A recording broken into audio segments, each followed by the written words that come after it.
Let's start with something you've probably experienced many times. When you are alone, your English works. You can think clearly, you can form sentences, you can even speak out loud to yourself. You sound fine. Sometimes you sound very good. But then, another person enters the situation. A real person, a real listener, a real reaction. And suddenly, English changes. It becomes thinner, slower, less reliable. Sometimes it disappears almost completely. This confuses people deeply. They ask, why can I speak English alone but not with others? They think it's fear. They think it's shyness. They think it's confidence. But that explanation is incomplete because the problem is not emotional.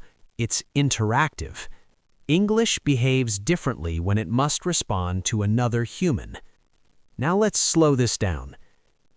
When you speak alone, there is no timing pressure.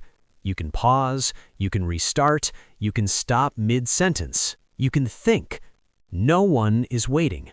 No one is reacting. Your English has infinite time. But conversation has time. Conversation moves forward whether you are ready or not. This changes everything.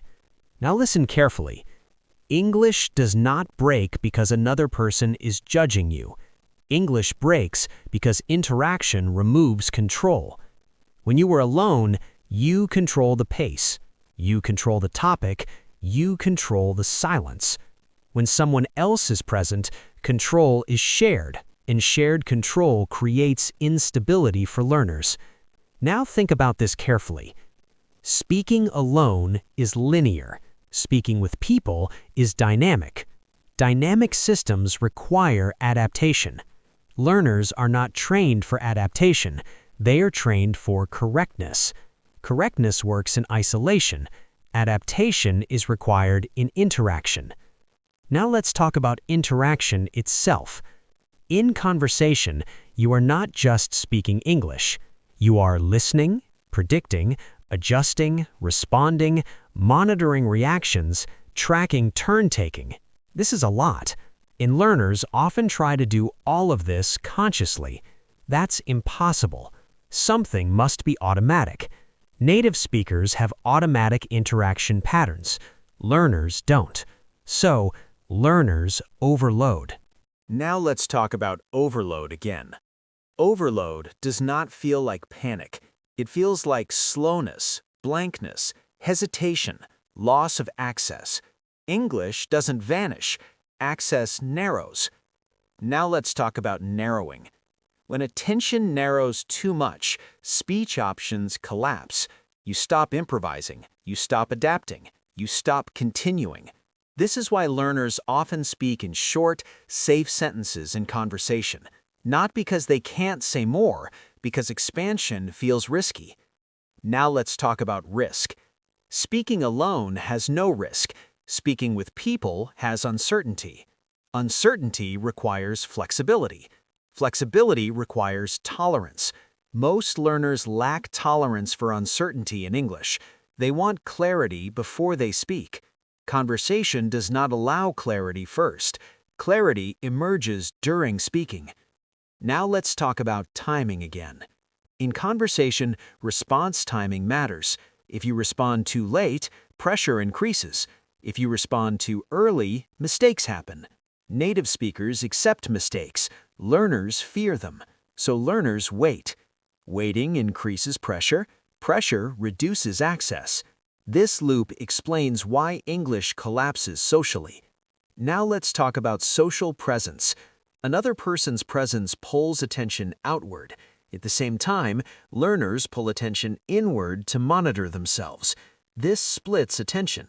Split attention weakens performance. Now think about sports or music. When attention splits between execution and self-monitoring, performance collapses. Speech is the same. Now let's talk about shadowing again from a new angle. Shadowing trains co-presence. You are with another voice, another rhythm, another pace, but you are not responsible for content. This allows your system to practice interaction without pressure. It's interaction training without social cost. That's why shadowing prepares you for conversation better than memorization. Now let's talk about the biggest misunderstanding. People believe speaking is about producing language. In conversation, speaking is about participating in movement. Movement includes interruptions, repairs, unfinished sentences, overlaps, adjustments. Learners expect clean turns. Conversation is messy. When learners encounter messiness, their system freezes. Now let's talk about freezing. Freezing is not fear. Freezing is loss of reference. Your internal English doesn't match the external situation, so your system pauses to recalibrate. Conversation doesn't wait. Now let's talk about recalibration. Recalibration must happen during movement, not before. Native speakers recalibrate while speaking. Learners stop speaking to recalibrate. That stop is where English breaks. Now let's talk about recovery. Recovery is the most important conversational skill. Not correctness, not fluency, recovery. Can you continue after being interrupted, misunderstanding, forgetting a word, losing a sentence? If yes, English stabilizes in interaction. If no, English remains fragile. Now let's talk about fragility again. Fragility comes from dependency on ideal conditions. Alone equals ideal. With people equals non-ideal. English must be trained in non-ideal conditions, not by force, by exposure. Now let's talk about exposure. Exposure does not mean speaking more randomly. It means staying present during breakdowns, not escaping, not switching languages, not withdrawing, just staying. Staying teaches your system, I can survive interaction. Survival builds stability. Now let's talk about the final shift. One day, you notice something strange. You are speaking, something goes wrong, and you don't stop. You adjust, you continue, you stay in the conversation. And English does not disappear. It bends, it adapts, it survives. That's the moment English stops being an isolated skill and becomes a social one. Now let's end here. Not with advice, not with encouragement, with clarity. English works alone because conditions are stable. English breaks with people because interaction is dynamic. When you learn to move with interaction, English stays.